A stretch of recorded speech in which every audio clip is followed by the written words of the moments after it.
On November 9, 1979, at exactly 8:50 a.m. Eastern Standard Time, inside a reinforced concrete bunker beneath Cheyenne Mountain in Colorado, a computer screen began displaying what appeared to be the end of civilization.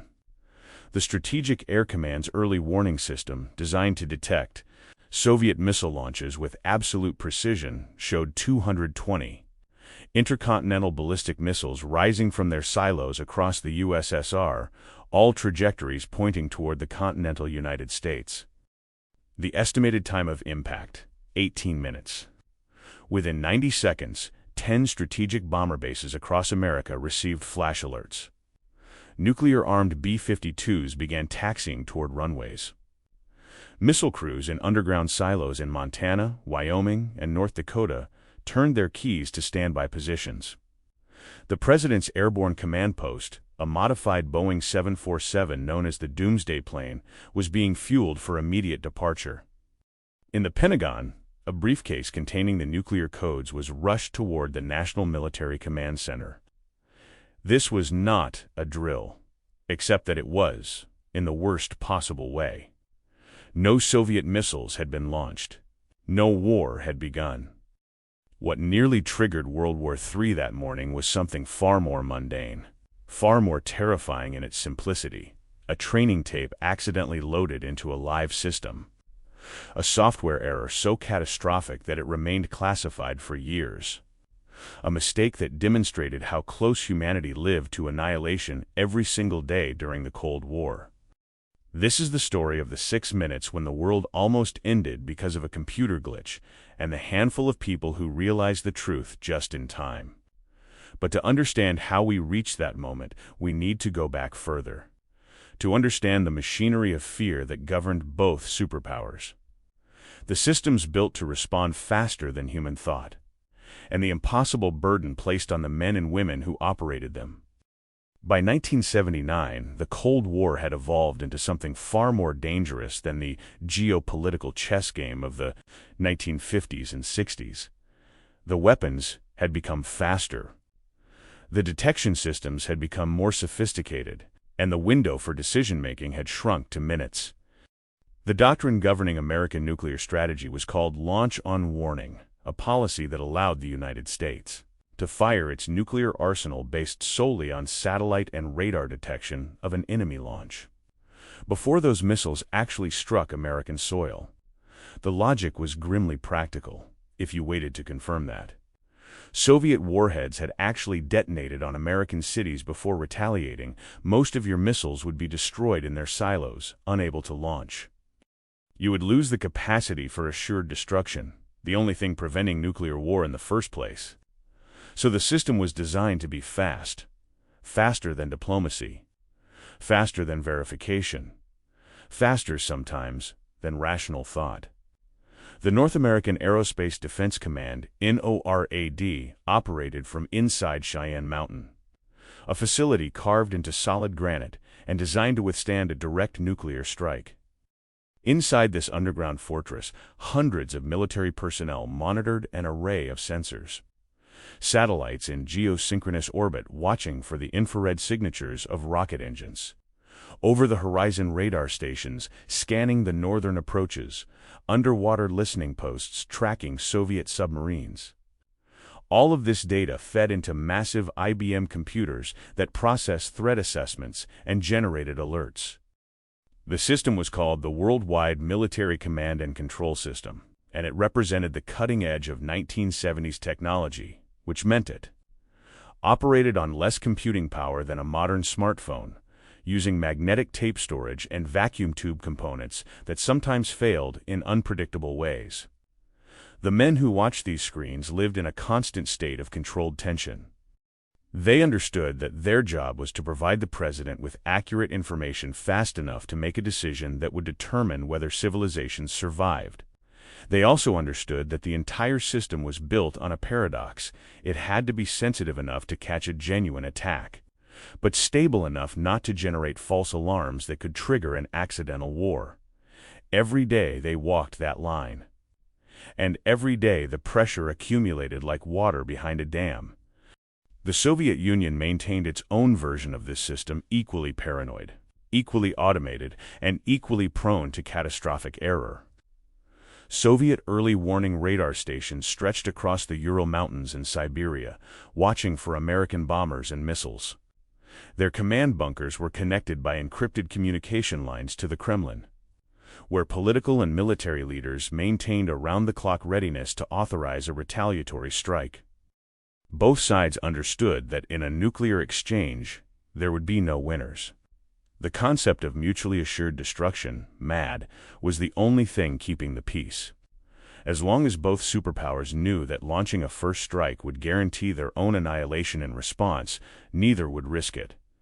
But that logic only held if the detection systems worked correctly.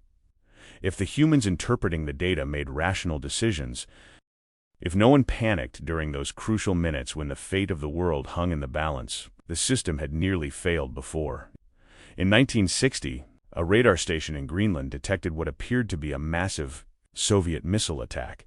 It turned out to be the moon rising over Norway, misidentified by early warning radar. In 1962, during the Cuban Missile Crisis, American forces went to DEFCON 2, one step below nuclear war, based partly on intelligence that proved to be exaggerated. In 1967, solar storms disrupted early warning systems and nearly triggered a launch order. Each time, someone had questioned the data. Someone had asked for verification. Someone had bought enough time for cooler heads to prevail. But the doctrine kept evolving toward faster response times, more automated systems, less human oversight. By 1979, the American military was testing software that could process threat data and generate recommended responses without waiting for human analysis. The goal was to compress decision-making from minutes to seconds. It was efficient, it was dangerous. And on the morning of November 9th, it nearly killed everyone. Inside the National Military Command Center at the Pentagon, Colonel William Odom was ending his night shift when the alert came through. The NMCC operated 24 hours a day as the coordination hub for American military forces worldwide. It was a windowless room filled with communication equipment, situation displays, and secure phone lines connecting directly to the White House, Strategic Air Command, and NORAD. During crises, this was where the Joint Chiefs of Staff would gather to advise the President on military options. Odom had been with the command center for 2 years. He was 43 years old, a career officer who had served in Vietnam and spent the 1970s working in military intelligence. He understood the nuclear arsenal better than most, the throw weight of missiles, the yield of warheads, the protocols for authentication and launch authorization. He had participated in dozens of exercises designed to test the system's readiness, but he had never seen a real alert. When the red phone rang at 8:52 a.m., connecting him to NORAD's command post, Odom's first thought was that someone had initiated an unscheduled drill. The voice on the other end was tense but controlled. "This is NORAD. We have detection of multiple ICBM launches from Soviet territory. Initial count shows 220 missiles inbound. Authentication follows." Odom felt his stomach drop. The authentication codes were correct. This was being transmitted as a genuine alert, not an exercise. He immediately activated the command center's battle staff notification system.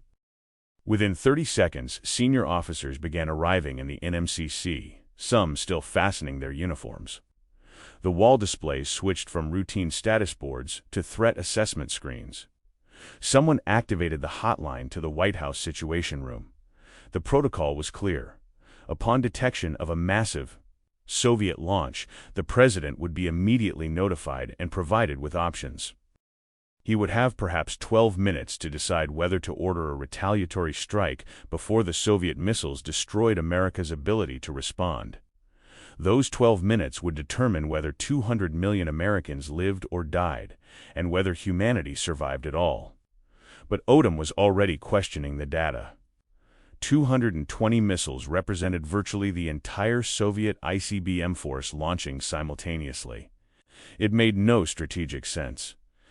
Soviet doctrine, like American doctrine, called for holding some forces in reserve to deter retaliation from other nuclear powers like China, Britain, or France.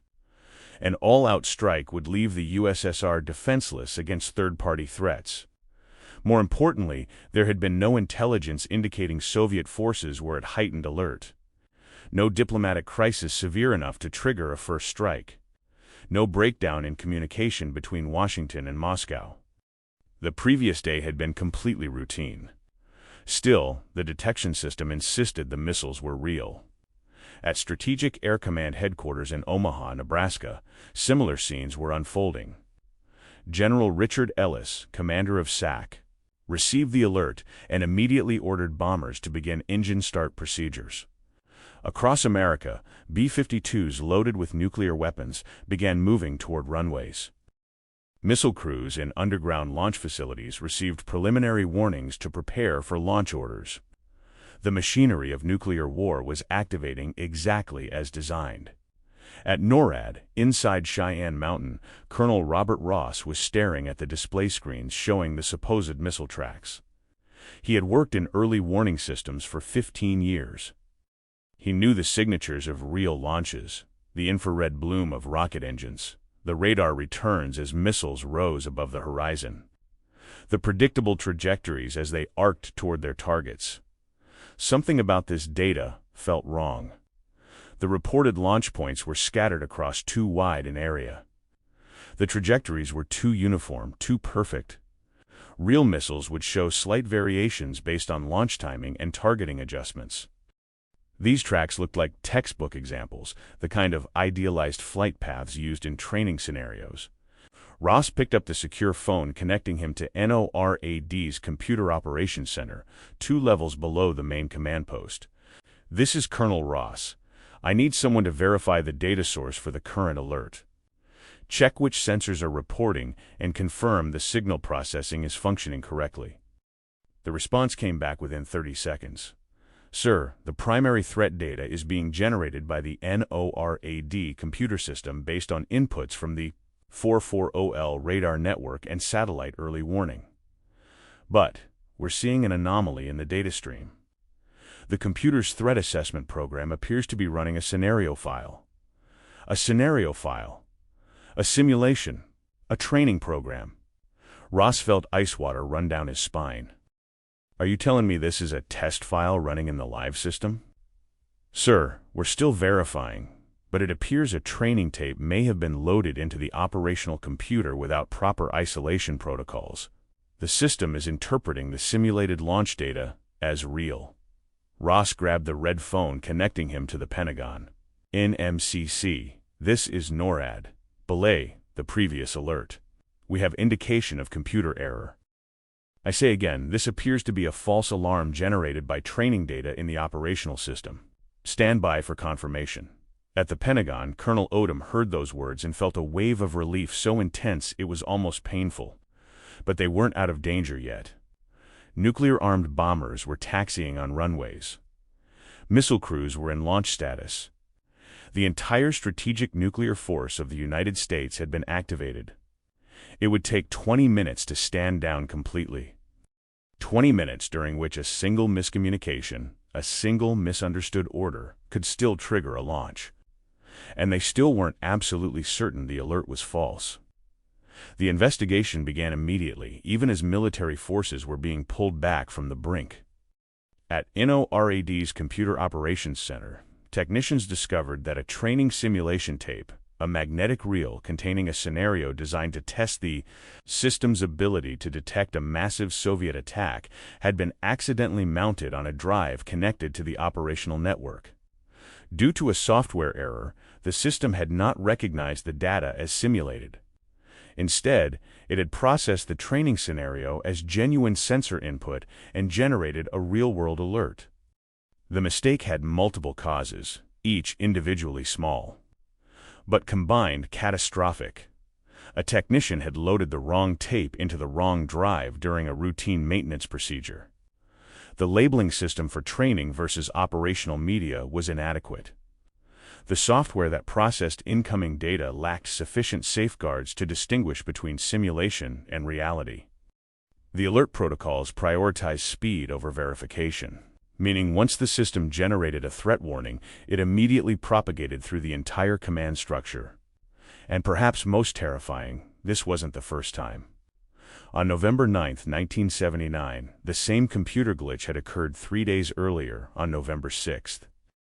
That time, the false alert had been caught even faster within 2 minutes, and the incident had been classified and kept quiet while technicians supposedly fixed the problem. They hadn't fixed it. And when it happened again on November 9th, the system had been activated for 6 full minutes before the error was identified.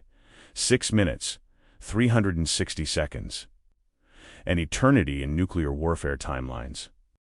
During those 6 minutes, the United States military had taken steps that brought it closer to launching nuclear weapons than at any time since the Cuban Missile Crisis 17 years earlier. If the error had persisted for just a few minutes longer, if the phone call from NORAD to the Pentagon had been delayed, if Colonel Ross hadn't trusted his instincts that something was wrong with the data, the president might have been forced to make a decision with incomplete information. And once that decision was made, there would be no taking it back. The official report on the incident was classified secret and restricted to a tiny circle of military and civilian officials. The Air Force issued new procedures for handling training materials. The computer systems were modified to include additional safeguards. Congressional oversight committees were quietly briefed on what had happened and assured that corrective measures had been implemented. The public learned nothing. For years, the November 1979 incident remained buried in classified files, known only to those who had been in the command centers that morning and the handful of officials who reviewed the investigation. It wasn't until decades later, after the Cold War ended and documents began to be declassified, that the full story emerged, and even then, many details remained redacted. But for those who had been there, who had watched nuclear war begin because of a software error, the experience was permanently seared into their consciousness.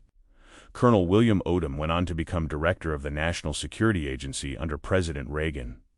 He never spoke publicly about the November 9th incident while it remained classified, but in private conversations with colleagues, he would sometimes reflect on how fragile the system really was.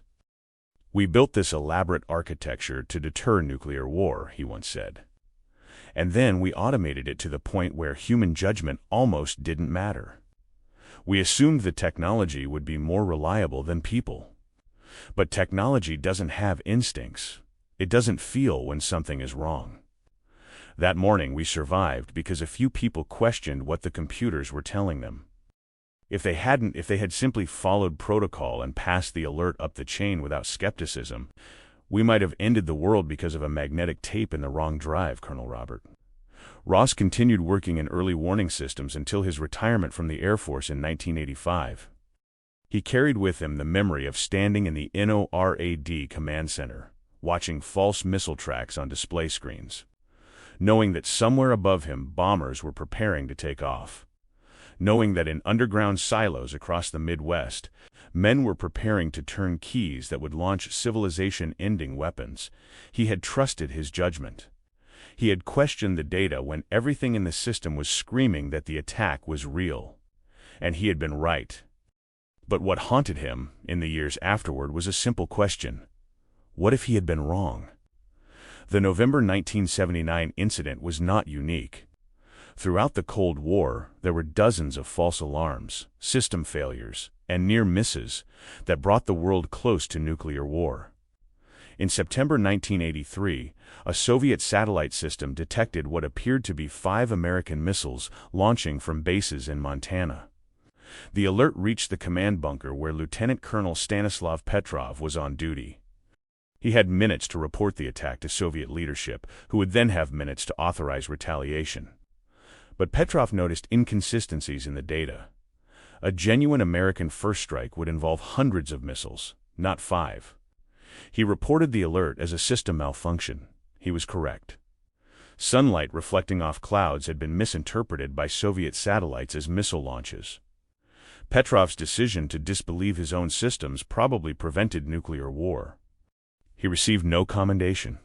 Instead, he was quietly reassigned and eventually forced into early retirement because the incident had embarrassed his superiors. In 1980, a maintenance worker at NORAD dropped a wrench. which short-circuited a computer component and generated a false alert of Soviet submarine-launched missiles. In 1984, a software upgrade to the Soviet early warning system caused it to misidentify a Norwegian weather research rocket as an incoming American ICBM. In 1995, Russian radar detected a missile launched from a Norwegian ship, actually a scientific rocket studying the Northern Lights, and the briefcase containing Russia's nuclear launch codes was activated and brought to President Boris Yeltsin before the error was discovered. Each incident was different. Each was resolved without catastrophe. But each demonstrated the same fundamental reality.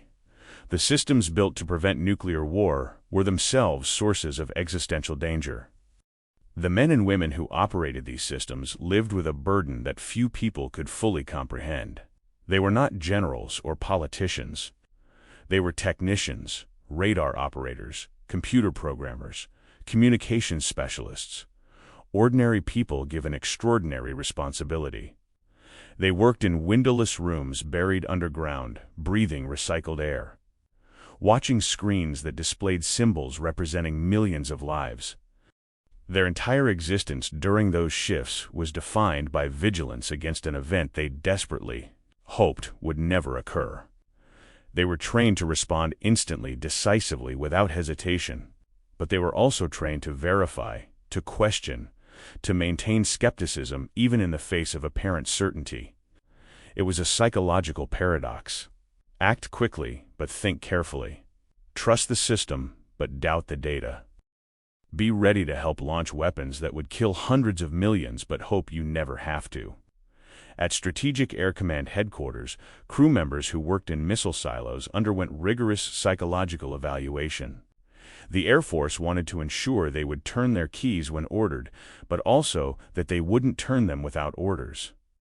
They needed people who were both obedient and stable, aggressive and restrained, decisive and thoughtful. Many didn't last long. The stress accumulated in ways that weren't always obvious. Some developed anxiety disorders. Others became emotionally numb, detached from the reality of what they were preparing to do. A few simply walked away, unable to reconcile their role in a system designed for mass extinction. Captain Bruce Blair was one such person. He had served as a Minuteman missile launch officer in the 1970s, sitting underground in hardened silos with his finger metaphorically on the nuclear trigger. He knew the protocols, the launch procedures, the authentication codes. He had participated in exercises where simulated launch orders came through, and he had to execute them flawlessly. After leaving the Air Force, Blair became one of the most vocal critics of nuclear launch procedures, arguing that the system was dangerously automated and placed too much faith in technology that could fail. He spent decades advocating for reforms to reduce the risk of accidental war. The public thinks there are all these safeguards, Blair would later write, elaborate checks and balances preventing accidental launch, but the reality is far more fragile. The system is designed to be fast, and speed is the enemy of careful deliberation. During my time in the missile force, I watched readiness exercises where we went from normal status to full launch preparation in under 5 minutes. We were good at our jobs. We were efficient. And that efficiency is precisely what makes the system so dangerous. Blair wasn't alone in his concerns. Throughout the Cold War, scientists, military officers, and government officials who understood the nuclear command system expressed private worries about its stability. But those concerns were largely suppressed. Publicly acknowledging the fragility of nuclear deterrence might undermine its credibility. If adversaries believed the American system was prone to false alarms and human error, they might be tempted to test it. Or worse, dismiss a genuine retaliatory threat as another malfunction. So the illusion of perfect control had to be maintained even when those inside the system knew it was an illusion. The technology itself was a study in contradictions. By the late 1970s, America's nuclear command and control system represented the most advanced military technology in existence. Satellites could detect a missile launch within seconds. Radar could track incoming warheads with precision. Computers could calculate trajectories, estimate damage, and recommend targeting options faster than any human analyst. But beneath that technological sophistication lay older, more fragile components. The NORAD computers that nearly triggered World War III in November 1979 were built on 1960s architecture. They used magnetic tape storage, which was prone to degradation and required constant maintenance. The software was written in assembly language and Fortran, with millions of lines of code that had been modified and patched over years by dozens of different programmers. No single person understood the entire system. The communication networks connecting early warning sensors to command centers were encrypted and redundant, but they relied on telephone lines, radio links, and satellite connections that could be disrupted by weather, solar activity, or simple equipment failure. During the 1979 incident, some communication channels experienced delays of several seconds, an eternity when you're trying to determine if nuclear war has begun. And then there was the human interface. The displays that showed threat data to military commanders were designed for clarity and speed, but they couldn't convey uncertainty. A missile track appeared on the screen as a bright line with a projected impact point. It looked definitive, authoritative, real. The system had no way to display probably real or confidence. Level 60%. Either the alert was issued or it wasn't. This binary quality of the system, threat or no threat, launch or no launch, was both its strength and its weakness. It forced decisions. It eliminated ambiguity. But it also eliminated nuance, the ability to express doubt, the space for careful reasoning. Colonel Ross, looking at those missile tracks on the NORAD display in November 1979, had felt something was wrong before he could articulate why. The data looked too perfect, too clean, too much like the training scenarios he had seen hundreds of times. But the system gave him no way to express that intuition except to question the entire alert. A decision that required considerable confidence and courage. If he had been less experienced, if he had been new to the position, if he had been more inclined to trust technology over instinct, the outcome might have been different. In Moscow, Soviet military leaders faced similar challenges with their own early warning systems. The USSR had invested heavily in radar networks and satellite surveillance, but their technology lagged behind America's in several key areas. Soviet computers were less powerful, their satellites less reliable, their command and control networks less sophisticated. This technological disadvantage made Soviet leaders more paranoid. They understood that in a nuclear exchange, the side that struck first might gain a decisive advantage by destroying the opponent's missiles before they could launch. American strategists called this a counterforce strike, targeting military assets rather than cities. If executed perfectly, it could theoretically neutralize Soviet nuclear forces while limiting damage to the United States. Soviet doctrine assumed this was America's actual plan. They believed, not entirely without reason, that American strategic thinking had evolved toward planning for winnable nuclear war. They watched as the United States deployed more accurate missiles, developed anti-ballistic missile systems, and built command centers designed to survive nuclear strikes and continue fighting. In response, the Soviets developed their own version of Longchamp warning protocols and explored even more automated systems. In the 1980s, they would create the Dead Hand system, a semi-automated network designed to ensure that even if Soviet leadership was destroyed in an American first strike, the nuclear arsenal would still launch in retaliation. The system used seismic sensors, radiation detectors, and communication monitors to determine if nuclear war had begun. If it detected nuclear detonations on Soviet soil and couldn't reach military commanders, it would automatically transmit launch orders to remaining missile forces. The Dead Hand system represented the ultimate logic of mutual assured destruction. Even destroying your enemy's command structure wouldn't save you, because the weapons would launch themselves.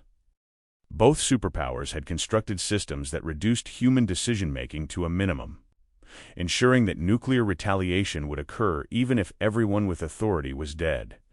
It was rational deterrence taken to its most extreme, most inhuman conclusion. And it was terrifying precisely because it worked. The November 1979 incident prompted internal reviews within the U.S. military. But little changed in terms of fundamental doctrine. The review boards concluded that the system had functioned as designed. It had detected an apparent threat, issued alerts, and activated response protocols. The error had been identified and corrected before any irreversible actions were taken. From a certain perspective, this was success. The safeguards had worked. Human judgment had prevailed over machine error. No missiles had been launched, but others drew darker conclusions. Senator Gary Hart, who sat on the Senate Armed Services Committee and was briefed on the incident, pushed for broader reforms. He argued that the increasing automation of nuclear command systems was reducing the time available for rational decision-making and increasing the risk of catastrophic accidents. "We are building a system," Hart said in a classified briefing, "where the weapons are controlled by computers. The computers are programmed by fallible humans, and the humans are under such time pressure that they must act on information they cannot fully verify. This is not deterrence. This is a loaded gun with a hair trigger, sitting on a table where everyone is nervous and no one is quite sure how the safety works." His concerns were noted and filed away. The Cold War demanded constant vigilance.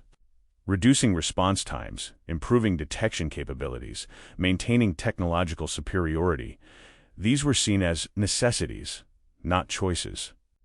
The alternative was perceived weakness, which might invite attack. So the system continued as before, with minor modifications and upgraded safeguards, but fundamentally unchanged. The doctrine of lawn chain warning remained in place. The computers continued processing threat data and generating alerts. And the men and women who operated the system continued living with the knowledge that they might, someday, be the ones who had to decide whether the alert they were seeing was real or false. For William Odom, the morning of November 9, 1979, became a reference point for the rest of his career. When he later became director of the NSA and advised presidents on national security matters, he carried with him the memory of standing in the National Military Command Center, watching the nuclear war machine activate because of a computer error. He understood, in a visceral way that few policymakers did, how close the world lived to annihilation. Not because of aggression or evil intention, but because of complexity and speed. The systems built to preserve peace through deterrence had become so fast, so automated, so complex that they contained within themselves the seeds of catastrophic failure. In private conversations, Odom would sometimes discuss what he called the mythology of control. Political and military leaders spoke confidently about nuclear arsenals as tools of statecraft, weapons that could be threatened but never used, deterrence that guaranteed peace through fear. They talked about nuclear strategy as if it were chess, rational actors making calculated moves. But Odom had seen the reality. He knew that the neat theories broke down when confronted with the chaos of actual operations, computer errors, communication failures, exhausted personnel making decisions under impossible time pressure, the fog of confusion that would inevitably accompany any real crisis. "We pretend we have control," he told a colleague in the 1980s, "because the alternative, admitting that we've built weapons we can barely manage and systems we don't fully understand, is too frightening to accept." But that morning in 1979, I learned the truth. We were 6 minutes from launching nuclear weapons because of a training tape. 6 minutes. And we consider that a success story because we stopped it in time. That's not control. That's luck. The Cold War would continue for another decade after the 1979 incident. The arms race escalated. Both superpowers deployed new generations of missiles with greater accuracy and shorter flight times. The Soviet invasion of Afghanistan in December 1979, just weeks after the false alarm, increased tensions and hardened attitudes on both sides. President Reagan's administration embraced a more confrontational posture toward the USSR, deploying intermediate-range missiles in Europe and launching the Strategic Defense Initiative to develop space-based missile defenses. The Soviets responded with their own military buildup and increasingly paranoid threat assessments. The period from 1979 to 1983 would later be recognized as one of the most dangerous phases of the entire Cold War, a time when both superpowers were on edge, when early warning systems were activated repeatedly, and when the margin for error had shrunk to almost nothing. And yet, somehow, nuclear war never occurred. Not because the systems were perfect. They weren't. Not because leaders were always rational. They often weren't. Not because the weapons were safely controlled. They barely were. War was avoided because, at crucial moments, individuals made decisions that prioritized verification over speed, reason over protocol, doubt over certainty. People like Colonel Ross questioning data that looked wrong.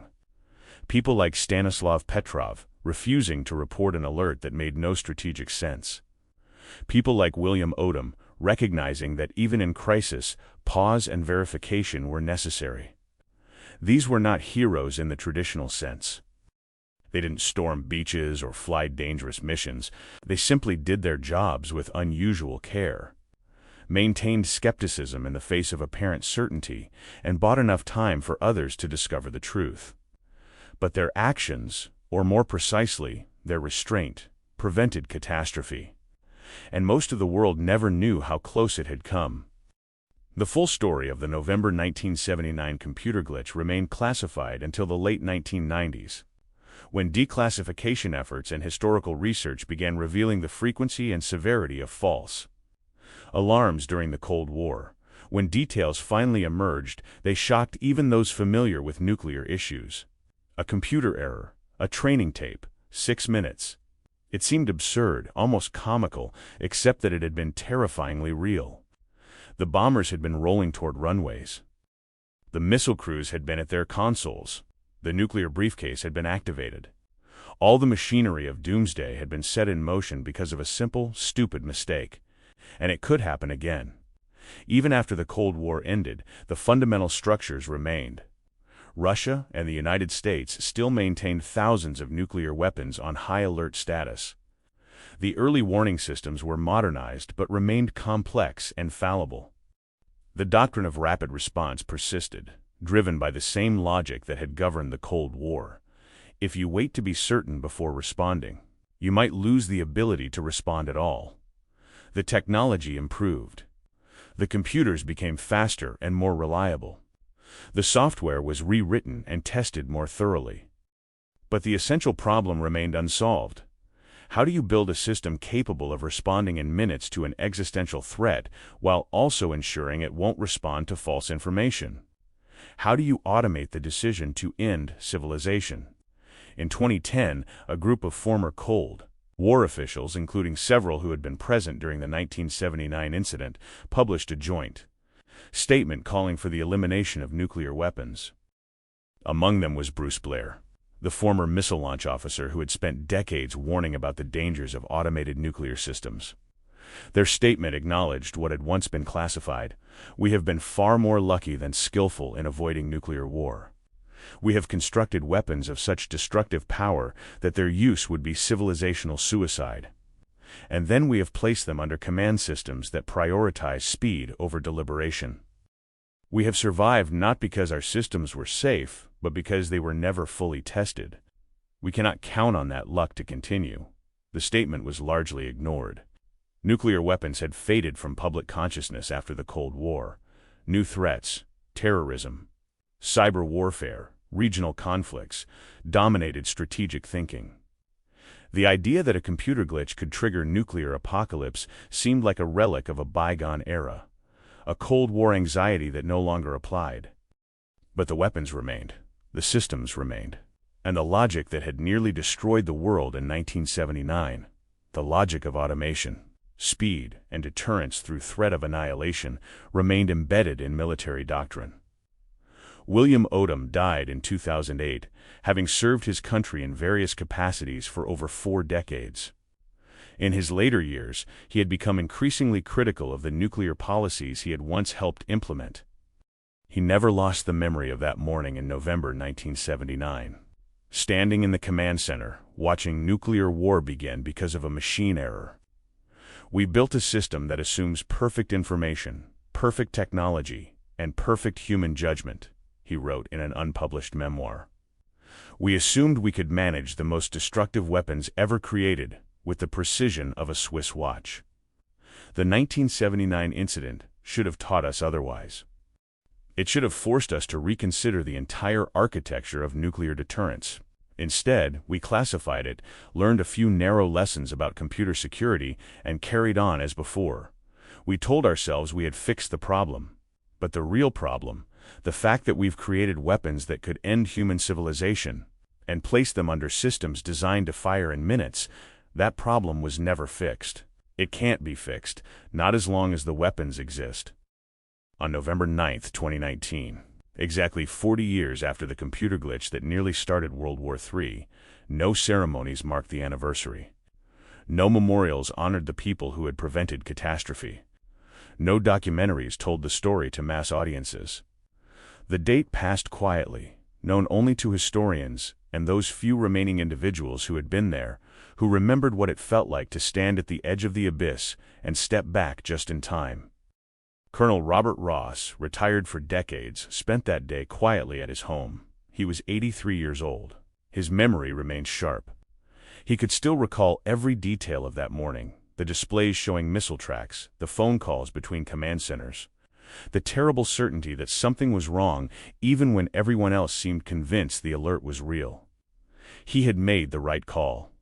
He had trusted his instincts over the machine. And because of that, the world had survived. But what haunted him even 40 years later was the question that had never been answered.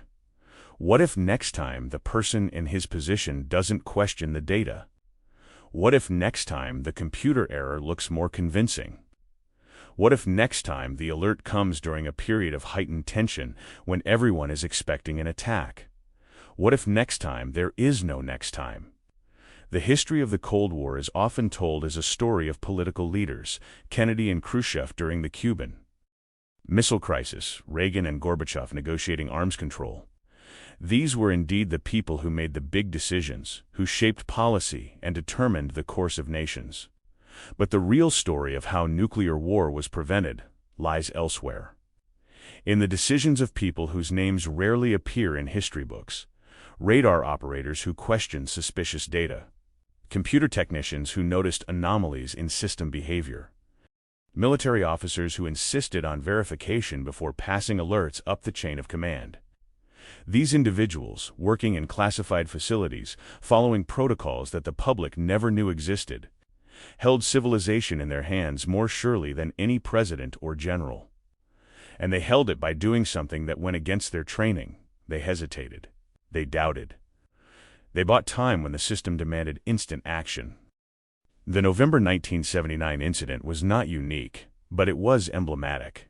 It revealed the terrible fragility of the nuclear age, the way that humanity's survival depended on the judgment of ordinary people making extraordinary decisions under impossible pressure. And it demonstrated something else, that the systems built to protect us can themselves become existential threats. That technology designed to enhance security can create new forms of danger. That in pursuit of faster response times and automated deterrence, we constructed machinery that could destroy us through simple malfunction. Today, nuclear weapons remain. The arsenals are smaller than during the Cold War's peak, but they're more than sufficient to end civilization. The command and control systems have been updated, the computers replaced, the software rewritten. But the fundamental logic persists. Detection in seconds, decision in minutes, destruction in hours. We like to believe we've learned from past mistakes, that modern safeguards prevent the kind of errors that occurred in 1979. And perhaps that's true. Perhaps the systems are now reliable enough, the protocols robust enough, the verification procedures thorough enough, but every system is designed by humans. Every technology can fail. Every protocol can be misunderstood or ignored or overwhelmed by circumstances. And as long as the weapons exist, the possibility exists that someday, somewhere, a computer will generate a false alert, or a radar will misidentify a satellite as a missile, Or a technician will load the wrong tape into the wrong drive, and the machinery of annihilation will activate once again. Maybe that time, someone will question the data. Maybe cooler heads will prevail.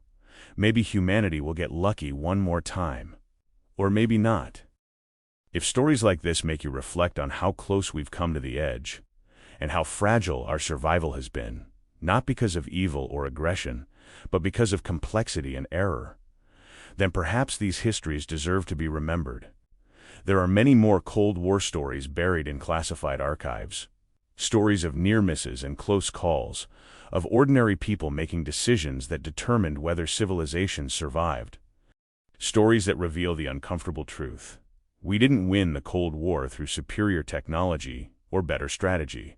We survived it through luck, restraint, and the courage of individuals who questioned certainty when the system demanded instant belief. If you think these stories should continue to be told, that the lessons of how close we came should not be forgotten, consider subscribing. History has a way of repeating itself when we stop paying attention. The missiles are still in their silos. The computers are still running. The early warning systems are still watching the skies.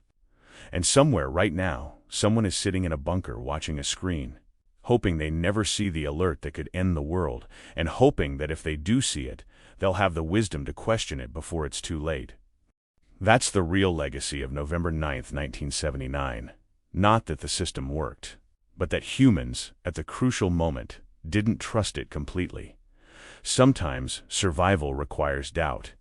Sometimes the only thing standing between civilization and annihilation is someone's refusal to believe what the machine is telling them. And sometimes that's enough, barely.